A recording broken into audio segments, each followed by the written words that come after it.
Let's start by looking at just the rotation on its own.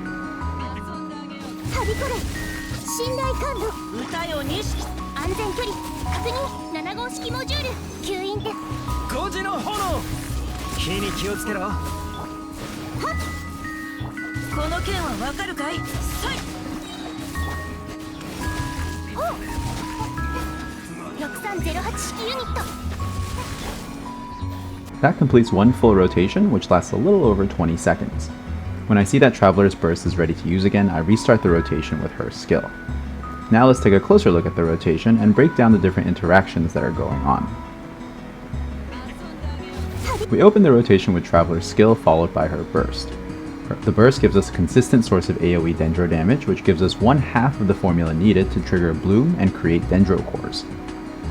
Her A1 passive also allows her burst to grant an EM buff to on-field characters, which increases Thoma's Burgeon damage when he's on the field.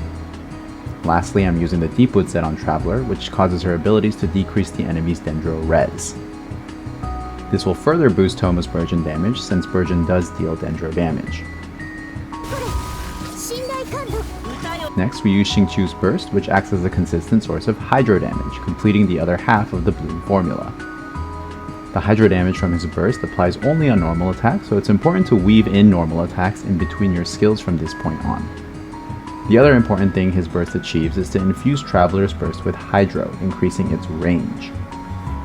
This is really important because we need enemies to stay within the AoE of Traveler's Burst if we want to deal continuous dendro damage to them. Increasing the AoE of her burst effectively gives us a larger arena to work with throughout the rotation.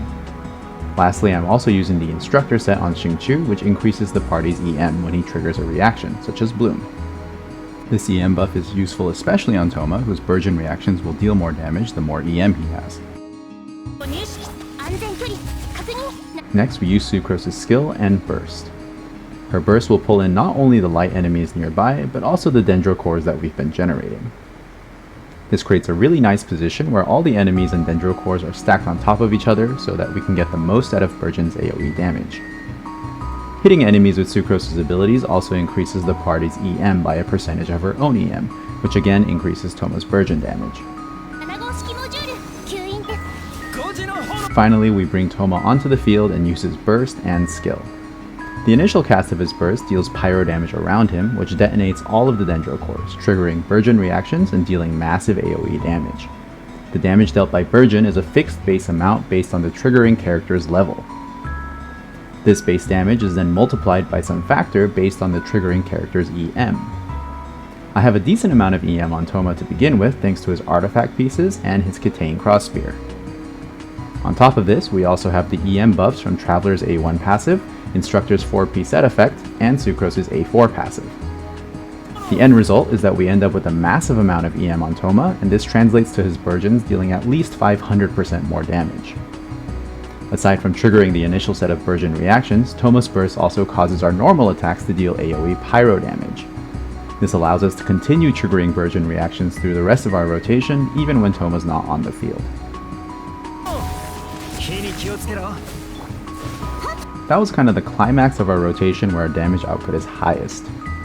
The rest of the rotation will focus on trying to recharge our bursts for the next rotation, while triggering Blooms and Burgeons as much as we can. We use Traveler's skill to get back some dendro energy, and I'm also using a Favonius sword on her to generate some extra particles. Next, we use Xingqiu's skill combined with a sacrificial sword to get a cooldown reset every now and then. If we can get the sac proc and use the skill twice, it gives us a huge burst of hydro energy particles and refills his burst almost completely. It's also important to point out again that I'm using normal attacks between all of these skills. Our normal attacks apply Xingqiu's burst, which helps us create dendro cores, and they also apply Thoma's burst, which allows us to trigger Burgeon. Finally, I swap to Sucrose and use her normal attacks and skill for the rest of the rotation. At this point in the rotation, most of our buffs and damage over time abilities have expired, so we're mostly just waiting for our cooldowns to come back up.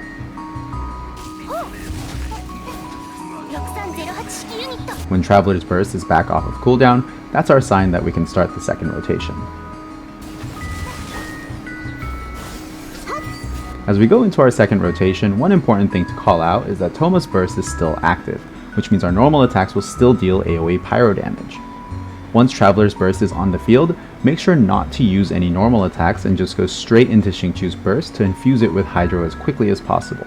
Otherwise, the AoE pyro damage applied on your normal attacks may infuse her burst with pyro instead, which causes it to explode and disappear. Without the Traveler's Burst, the team has no consistent source of Dendro damage, and the whole composition breaks down. For the same reason, I don't recommend using this team against enemies that deal a lot of AoE pyro damage.